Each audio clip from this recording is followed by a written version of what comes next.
ನಡೆಯುವಂತ match ಅಲ್ಲಿ ವಿರಾಟ್ ಕೊಹ್ಲಿ ಅವರ aggression ಹಾಗೆ ರೋಹಿತ್ ಶರ್ಮಾ ಓಪನಿಂಗ್ ಬ್ಯಾಟಿಂಗ್ ಇವೆರಡು ಪಕ್ಕ ಮಿಸ್ ಆಗೇ ಆಗುತ್ತೆ. ಹಲೋ ನಮಸ್ಕಾರ, welcome back to my YouTube channel. ನಾಳೆ ನಡೀತಾ ಇರೋದು ಮ್ಯಾಚ್ ಇಂಡಿಯಾ ವರ್ಸಸ್ ಇಂಗ್ಲೆಂಡ್, ಮೊದಲನೇ ಟೆಸ್ಟ್ ಮ್ಯಾಚ್. ವೆರಿ ಎಕ್ಸೈಟ್ ಆಗಿರೋದು ಏನಕ್ಕಂದ್ರೆ ನಾಳೆ ನಡೆಯುವಂತ ಮ್ಯಾಚ್ಗೆ ಇಂಡಿಯಾಕ್ಕಂತೂ ವೆರಿ ಕ್ರೂಷಿಯಲ್ ಮ್ಯಾಚ್ಗಳು. ಅದಲ್ಲದೆ ನ್ಯೂ ಕ್ಯಾಪ್ಟನ್ ಆಗಿರುವಂತ ಶುಭ್ಮನ್ ಗಿಲ್ ಅವರು ಯಾವ ರೀತಿ ಟೀಮ್ ನ ತಗೊಂಡೋಗ್ತಾರೆ ಅಂತ ನೋಡ್ಬೇಕು. ಅದರಲ್ಲದೆ ಅದಕ್ಕೂ ಮುಂಚೆ ಸೀನಿಯರ್ಸ್ ಪ್ಲೇಯರ್ಗಳು ರೋಹಿತ್ ಶರ್ಮಾ, ವಿರಾಟ್ ಕೊಹ್ಲಿ ಇವರಿಬ್ರು ಇದ್ದಾಗ ಒಂಥರ ಟೀಮ್ ಡಿಫ್ರೆಂಟ್ ಆಗಿ ಕಾಣಿಸ್ತಿತ್ತು. ಏನಕ್ಕಂದ್ರೆ ಒಂಥರ ಸ್ಟ್ರಾಟಜಿಗಳನ್ನ ಆರಾಮಾಗಿ ತರ್ತಾ ಇದ್ರು. ಅದರಿಂದ ಎಕ್ಸ್ಪೀರಿಯನ್ಸ್ ಆಗಿರುವಂತ ಪ್ಲೇಯರ್ಗಳು ಇವಾಗ ಇಲ್ಲ. ಇವಾಗ ನ್ಯೂ ಕ್ಯಾಪ್ಟನ್ ಆಗಿರುವಂತ ಶುಭ್ಮನ್ ಗಿಲ್ ಹಾಗೆ ವೈಸ್ ಕ್ಯಾಪ್ಟನ್ ರಿಷಬ್ ಪಂತ್ ಇವರಿಬ್ಬರ ಮೇಲೆ ಫುಲ್ ಡಿಪೆಂಡಿಂಗ್ ಆಗಿರುತ್ತೆ ಟೀಮ್ ಯಾವ ರೀತಿ ತಗೊಂಡೋಗ್ತಾರೆ ಅಂತ. ಅದರಲ್ಲೂ ಅಲ್ಲದೆ 4 ಜನ ಇರೋದು ಗುರು, ಸೀನಿಯರ್ಸ್ ಪ್ಲೇಯರ್ಸ್ಗಳು ಅಂತ ಇರೋದು ಅಂದ್ರೆ 4 ಜನ. ಅದನ್ನ ಬಿಟ್ರೆ ಇನ್ನು ಯಾವುದೇ ಪ್ಲೇಯರ್ಸ್ಗಳು ಅಷ್ಟೊಂದು ಸೀನಿಯರ್ಸ್ಗಳು ಇಲ್ಲ. ಒಂದು ತಕ್ಕ ಮಟ್ಟಿಗೆ ರೀಸೆಂಟ್ ಆಗಿ ಇವಾಗ ಅವರ ಕೆರಿಯರ್ ನ ಬಿಲ್ಡ್ ಮಾಡ್ತಾ ಇರೋದು. ಹಾಗೆ 8 ವರ್ಷಗಳ ನಂತರ ಮತ್ತೆ ಕರುಣ್ ನಾಯರ್ ಅವರು ಸ್ಟ್ರಾಂಗ್ ಆಗಿ ಕಂಬ್ಯಾಕ್ ಮಾಡಿರೋದು ನಮ್ಮ ಇಂಡಿಯನ್ ಸ್ಕ್ವಾಡ್ಗೆ. ನೋಡೋಣ ಅವರಿಂದನೂ ಸಹ ಸ್ಟ್ರಾಂಗ್ ಆಗಿ ಯಾವ ರೀತಿ ಪರ್ಫಾರ್ಮೆನ್ಸ್ ಬರುತ್ತೆ ಅಂತ. ಅದರಲ್ಲೂ ಅಲ್ಲದೆ ನಂಗೆ ವೆರಿ ಎಕ್ಸೈಟ್ ಆಗಿರೋದು ಅಂದ್ರೆ ಶುಭ್ಮನ್ ಗಿಲ್ ಅವರು ಯಾವ ರೀತಿ ಕ್ಯಾಪ್ಟನ್ಶಿಪ್ ನ ನಿಭಾಯಿಸ್ತಾರೆ ಇಂಗ್ಲೆಂಡ್ ಅಲ್ಲಿ ಅಂತ ನೋಡ್ಬೇಕು. ಅದರಲ್ಲೂ ಅಲ್ಲದೆ ಇಂಗ್ಲೆಂಡ್ ಅವರಿಗೆ ಒಂದು ಸ್ವಲ್ಪ ಫೇವರಬಲ್ ಸ್ಟೇಡಿಯಂಗಳು ಹಾಗೆ ಫೇವರಬಲ್ ಕಂಟ್ರಿ, ಅವ್ರದೇ ಕಂಟ್ರಿ ಆಗಿರೋದ್ರಿಂದ ಅವ್ರಿಗೆ ಜಾಸ್ತಿ ಫೇವರಬಲ್ ಇರುತ್ತೆ. ಅದರಿಂದ ಇಂಡಿಯಾದವರು ಯಾವ ರೀತಿ ಮ್ಯಾಚ್ ಗಳಲ್ಲಿ ಪರ್ಫಾರ್ಮೆನ್ಸ್ ನ ಕೊಡ್ತಾರೆ ಅಂತ ನೋಡ್ಬೇಕು. ಅದರಲ್ಲೂ ಅಲ್ಲದೆ ಆಂಡರ್ಸನ್ ಮತ್ತೆ ತೆಂಡೂಲ್ಕರ್ ಅಂತ ಟ್ರೋಫಿನ ಇಟ್ಟು ಮ್ಯಾಚ್ ನ ನಡೆಸ್ತಾ ಇರೋದು. ಅದರಲ್ಲೂ ಅಲ್ಲದೆ ನ್ಯೂ ಟ್ರೋಫಿನ ಇಟ್ಟಿರೋದು ಈ ಮ್ಯಾಚ್ ಅಲ್ಲಿ. ನೋಡೋಣ ಯಾವ ರೀತಿ ಪರ್ಫಾರ್ಮೆನ್ಸ್ ನ ಕೊಟ್ಟು ಯಾರು ಈ ಟ್ರೋಫಿನ ವಿನ್ ಆಗ್ತಾರೆ ಅಂತ. ಹಾಗೆ ನಾಳೆ ನಡೆಯುವಂತ ಮ್ಯಾಚ್ 2:30ಗೆ ಸ್ಟಾರ್ಟ್ ಆಗೋದು.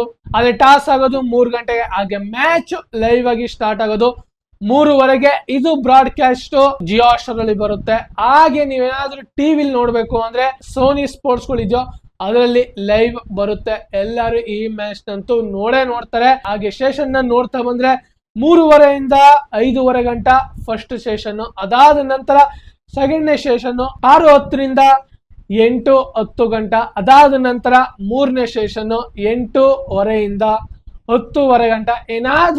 ಏನಾದ್ರೂ ಇನ್ನೊಂದು ಸ್ವಲ್ಪ ಓವರ್ಸ್ ಮಾಡುವಂತ ಕಂಡೀಷನ್ ಇದ್ರೆ ಪಕ್ಕ 11 ಗಂಟೆ ಗಂಟನೂ ಮ್ಯಾಚ್ ನಡೀಬಹುದು. ನೋಡೋಣ ಇದು ಯಾವ ಟೈಮಲ್ಲಿ ಸೆಷನ್ಗಳು ನಡೆಯುತ್ತೆ ಅಂತ ಪಕ್ಕ ನೋಡೋಣ ಯಾವ ರೀತಿ ಹೈ ವೋಲ್ಟೇಜ್ ಆಗಿ ನಡೆಯುತ್ತೆ ಈ ನಾಳೆ ನಡೆಯುವಂತ ಟೆಸ್ಟ್ ಮ್ಯಾಚ್ಗೆ ಅಂತ. ಹಾಗೆ ಪ್ಲೇಯಿಂಗ್ 11 ನೋಡ್ತಾ ಬಂದ್ರೆ ನನ್ನ ಪ್ರಕಾರ ನಮ್ಮ ಇಂಡಿಯಾದ ಪ್ಲೇಯಿಂಗ್ 11 ಈ ತರ ಇರಬಹುದು. ಯಶಸ್ವಿ ಜೈಸ್ವಾಲ್, KL ರಾಹುಲ್, ಕರುಣ್ ನಾಯರ್ ಹಾಗೆ ಶುಭ್ಮನ್ ಗಿಲ್ ಹಾಗೆ ರಿಷಬ್ ಪಂತ್ ಇವರಿಬ್ರು ಸ್ಲಾಟ್ ಅಂತೂ ಮೊದಲೇ ಕನ್ಫರ್ಮೇಶನ್ ಮಾಡ್ಬಿಟ್ಟಿದ್ರು ರಿಷಬ್ ಪಂತ್ ಅವರು. ಹಾಗೆ ವಿರಾಟ್ ಕೊಹ್ಲಿ ಅವರ ಪ್ಲೇಸ್ ಅಲ್ಲಿ ಯಾರು ಆಡ್ತಾರಂತ ಫುಲ್ ಡೌಟ್ಫುಲ್ ಆಗಿತ್ತು. ಆದ್ರೆ ಇವಾಗ ಇದಕ್ಕೆ ಫುಲ್ಫಿಲ್ ಆಗಿದೆ. ಆ ಜಾಗಕ್ಕೆ ಶುಭ್ಮನ್ ಗಿಲ್ ಅವರೇ ಆಡ್ತಾರೆ. ಹಾಗೆ 5th ಪ್ಲೇಸ್ ಅಲ್ಲಿ ರಿಷಬ್ ಪಂತ್ ಅವರು ಆಡ್ತಾರೆ. ಇದಂತೂ ಅಫಿಷಿಯಲ್ ಆಗಿ ಕನ್ಫರ್ಮ್ ಆಗಿದೆ. ಅದಾದ ನಂತರ ಬರೋದು ನಿತೀಶ್ ಕುಮಾರ್ ರೆಡ್ಡಿ.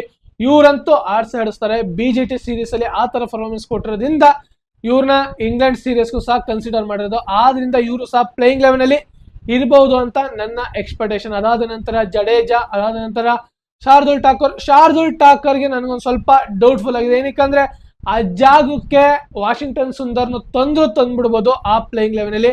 ಇವರಿಬ್ರದ್ದು ಒಂದು ಸ್ವಲ್ಪ ಡೌಟ್ಫುಲ್ ಆಗಿದೆ, ಯಾರು ಆಡಿಸ್ತಾರೆ ಬಿಡ್ತಾರೆ ಅಂತ. ಅದಾದ ನಂತರ ಬೂಮ್ರಾ, ಸಿರಾಜ್ ಮತ್ತೆ ಪ್ರಸಿದ್ಧ ಕೃಷ್ಣ ಇವ್ರು 3 ಜನ ಮೇನ್ ಬೌಲರ್ ಸ್ಪೀಡರ್ಸ್ ಅಟ್ಯಾಕ್ ಅಲ್ಲಿ ಪಕ್ಕ ಇವರಂತೂ ಇದ್ದೇ ಇರ್ತಾರೆ. ಅದರಲ್ಲದೆ ಇಂಗ್ಲೆಂಡ್ ಅಲ್ಲಿ ಅಂತ ಅಂದಾಗ ಅಲ್ಲಿ ಸ್ಪೀಡರ್ಸ್ಗಳೇ ಜಾಸ್ತಿ ಎಫೆಕ್ಟಿವ್ ಆಗಿರೋದು, ಸ್ಪಿನ್ನರ್ಸ್ಗಳಿಗೆ ಅಷ್ಟೊಂದು ಎಫೆಕ್ಟಿವ್ ಆಗಿರಲ್ಲ. ಆದ್ರಿಂದ ನಾಳೆ ನಡೆಯುವಂತ ಮ್ಯಾಚ್ಗೆ ಸ್ಪೀಡರ್ಸ್ಗಳು ತುಂಬಾ ಎಫೆಕ್ಟಿವ್ ಆಗಿರುತ್ತೆ. ಹಾಗೆ ಅವ್ರ ಮೇಲೆನೆ ವೆರಿ ಕ್ರೂಷಲ್ ಆಗಿರುತ್ತೆ. ಹಾಗೆ ನಮ್ಮ ಇಂಡಿಯಾ ಪ್ಲೇಯಿಂಗ್ 11 ನೋಡ್ಕೊ ಬಂದ್ರೆ ನಮ್ಮ ಇಂಡಿಯಾ ಪ್ಲೇಯಿಂಗ್ 11 ಅಲ್ಲಿ ಮೊದಲಾಗಿ ಸ್ಪಿನ್ನರ್ಸ್ಗಳು ಒಂದ್ ಸ್ವಲ್ಪ ಪಾರ್ಟ್ ಟೈಮ್ ಬಾಲರ್ಸ್ಗಳು ಆದ್ರೂ ಕಾಣಿಸ್ತಿದ್ದಾರೆ. ಆದ್ರೆ ಇವಾಗ ಪಾರ್ಟ್ ಟೈಮ್ ಬಾಲರ್ಸ್ ಆಗಿ ಯಾರು ಅಷ್ಟು ಕಾಣಿಸ್ತಾನೆ ಇಲ್ಲ. ಅದರಿಂದ ನನ್ನ ಪ್ರಕಾರ ಶಾರ್ದುಲ್ ಠಾಕರ್ಗಿಂತ ಆ ಜಾಗಕ್ಕೆ ವಾಷಿಂಗ್ಟನ್ ಸುಂದರ್ನ ತಂದೆ ತತ್ತಾರೆ. ಏನಕ್ಕಂದ್ರೆ 2 ಸ್ಪಿನ್ ಅಟ್ಯಾಕ್ ಇದ್ರೆ ಒಂದು ಸ್ವಲ್ಪ ಬೆಟರ್ ಆಗಿರುತ್ತೆ ಇಂಡಿಯಾ ಟೀಮ್ಗೆ. ಅದರಿಂದ ಇಂಡಿಯಾ ಟೀಮ್ಗೆ ಪಕ್ಕ ಶಾರ್ದುಲ್ ಠಾಕೂರ್ ಬದಲು ಆ ಜಾಗಕ್ಕೆ ವಾಷಿಂಗ್ಟನ್ ಸುಂದರ್ನ ತತ್ತಾರೆ ಅಂತ ನೋಡೋಣ. ಇದು ನಮ್ಮ ಇಂಡಿಯಾದ ಪ್ಲೇಯಿಂಗ್ 11 ಈ ತರ ಇರುತ್ತೆ ಅಂತ ಪ್ರೆಡಿಕ್ಟ್ ಮಾಡಿದ್ದೇನೆ. ಹಾಗೆ ಇಂಗ್ಲೆಂಡ್ ನ ಪ್ಲೇಯಿಂಗ್ 11 ನೋಡ್ತಾ ಬಂದ್ರೆ ಇದು ಅಫಿಷಿಯಲ್ ಆಗಿ ಅವಾಗ್ಲೇ ಪ್ಲೇಯಿಂಗ್ 11 ಕನ್ಫರ್ಮ್ ಆಗಿದೆ, ಅನೌನ್ಸ್ ಸಹ ಮಾಡಿದ್ದಾರೆ. ಹಾಗೆ ನೀವು ಈಗ ಡಿಸ್ಪ್ಲೇ ಮೇಲೆ ನೋಡ್ತಾ ಇದ್ದೀರಾ ಇಂಗ್ಲೆಂಡ್ ನ ಓಪನರ್ ಆಗಿ ಜಾಕ್ ಕ್ರಾಲಿ ಮತ್ತೆ ಬೆನ್ ಡೆಕೆಟ್, ಅದಾದ ನಂತರ Ollie Pope, Joe Root, Harry Brook, captain ಆಗಿರುವಂತ ಬೆನ್ ಸ್ಟ್ರೋಕ್, ಹಾಗೆ Jamie Smith wicket and keeper, ಹಾಗೆ ಕ್ರಿಸ್ ವೋಕ್ಸ್, ಬೈಡನ್ ಕ್ರಾಸ್, ಹಾಗೆ ಜೋಶ್ ಟಂಗ್ ಮತ್ತೆ ಶೋಯಬ್ ಬಶೀರ್. ಇದು ಇಂಗ್ಲೆಂಡ್ ಅವರ ಅಫಿಷಿಯಲ್ ಆಗಿ ಪ್ಲೇಯಿಂಗ್ 11 ಅನೌನ್ಸ್ ಮಾಡಿರೋದು.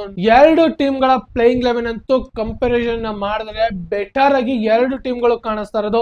ಹಾಗೆ ನ್ಯೂ ಟೀಮ್ ಆಗಿ ಕಾಣಿಸ್ತಾ ಇರೋದು ನಮ್ಮ ಇಂಡಿಯಾ. ಹಾಗೆ ಇಂಗ್ಲೆಂಡ್ ಅವ್ರದ್ದು ಸಹ ಒಂದು ಸ್ವಲ್ಪ ಡಿಫರೆಂಟ್ ಆಗಿ, ಹಾಗೆ ಬಾಲಿಂಗ್ ಅಟ್ಯಾಕ್, ಸ್ಪಿನ್ನಿಂಗ್ ಅಟ್ಯಾಕ್ ಅಂತೂ ಅದ್ದುರಾಗಿದೆ, ಹಾಗೆ ಬ್ಯಾಟಿಂಗ್ ಅಟ್ಯಾಕ್ ಅಂತೂ ಆ ತರ ಪರ್ಫಾರ್ಮೆನ್ಸ್ ನ ಕೊಡೋದು. ಇಂಗ್ಲೆಂಡ್ ಅಂತ ಬಂದಾಗ ಇಂಗ್ಲೆಂಡ್ ಅವರಂತೂ ಬಿಡ್ಕೊಡೋ ಅಂತ ನನ್ನ ಮಕ್ಕಳು ಅಲ್ವೇ ಇಲ್ಲ.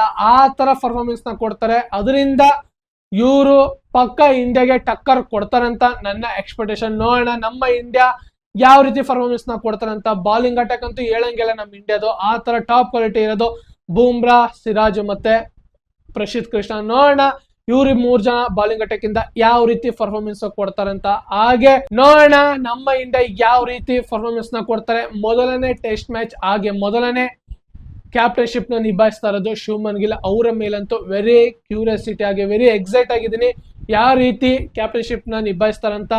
ವೆರಿ ಕಾಮ್ ಆಗಿರ್ತಾರೆ, ಯಾವುದೇ ರೀತಿ ಅಗ್ರೆಷನ್ ಇರಲ್ಲ. ಅದರಿಂದ ಯಾವುದೇ ರೀತಿ ನನ್ಗೇನು ಅಂದ್ರೆ ವಿರಾಟ್ ಕೊಹ್ಲಿ ಅವರು ಅಗ್ರೆಷನ್ ತತ್ತಿದ್ರು ಗೊತ್ತಾ, ಆ ಅಗ್ರೆಷನ್ ನ ನಾಳೆ ನಾ ಮಿಸ್ ಮಾಡ್ಕೊತೀನಿ. ಇದಂತೂ ಪಕ್ಕ ನಾಳೆ ನಡೆಯುವಂತ ಮ್ಯಾಚ್ ಅಲ್ಲಿ ವಿರಾಟ್ ಕೊಹ್ಲಿ ಅವರು ಅಗ್ರೆಷನ್, ಹಾಗೆ ರೋಹಿತ್ ಶರ್ಮಾರ ಓಪನಿಂಗ್ ಬ್ಯಾಟಿಂಗ್, ಇವೆರಡು ಪಕ್ಕ ಮಿಸ್ ಆಗೇ ಆಗುತ್ತೆ. ನಂಗೆ ಇನ್ನ ಬೇಜಾರಾಗೋದು ಅಂದ್ರೆ ವಿರಾಟ್ ಕೊಹ್ಲಿ ಅವರು ಏನಕ್ಕೆ ರಿಟೈರ್ಮೆಂಟ್ ಕೊಟ್ರು ಅನ್ನೋದೊಂದು ಇನ್ನ ಅದ್ರ ಬಗ್ಗೆ ಯೋಚನೆ ಬಂದಿಲ್ಲ. ಆದ್ರೆ ಅವರು ಒಂದು ಸ್ಟೇಟ್ಮೆಂಟ್ ಸಹ ಕೊಟ್ಟಿದ್ದಾರೆ ಅದ್ರ ಬಗ್ಗೆ. ಆದ್ರೆ ನನ್ನ ಪ್ರಕಾರ ಅವರ ಅಗ್ರೆಷನ್, ಅವರ ಬ್ಯಾಟಿಂಗ್, ಕವರ್ಸ್ ಡ್ರೈವ್, ಅದನ್ನ ವೆರಿ ವೆರಿ ಮಿಸ್ಸಿಂಗ್ ಮಾಡ್ಕೋತೀನಿ ನಾಳೆ ನಡೆಯುವಂತ ಮ್ಯಾಚ್ ಅಲ್ಲಿ. ಹಾಗೆ ವಿರಾಟ್ ಕೊಹ್ಲಿ ಫ್ಯಾನ್ಸ್ಗಳು ಯಾರ್ಯಾರು ಇದ್ರೋ ಕಮೆಂಟ್ ಬಾಕ್ಸ್ ಅಲ್ಲಿ ಕಮೆಂಟ್ ಮಾಡಿ ವಿರಾಟ್ ಕೊಹ್ಲಿನ ಮಿಸ್ ಮಾಡ್ಕೋತಾ ಇದೀವಿ ಅಂತ. ಹಾಗೆ ಯಾರ್ಯಾರು ಈ ವಿಡಿಯೋ ನೋಡ್ತಾ ಇದ್ರೆ ಲೈಕ್ ಮಾಡಿ, ಶೇರ್ ಮಾಡಿ ಮತ್ತು ನನ್ನ ಯೂಟ್ಯೂಬ್ ಚಾನಲ್ ನ ಸಬ್ಸ್ಕ್ರೈಬ್ ಮಾಡಿ. ಹಾಗೆ ಇದೇ ತರ ಮುಂದಿನ ವಿಡಿಯೋದಲ್ಲಿ ಸಿಗೋಣ. ಜೈ ಹಿಂದ್, ಜೈ ಕರ್ನಾಟಕ, ಮತ್ತೆ ವಂದನೆಗಳು.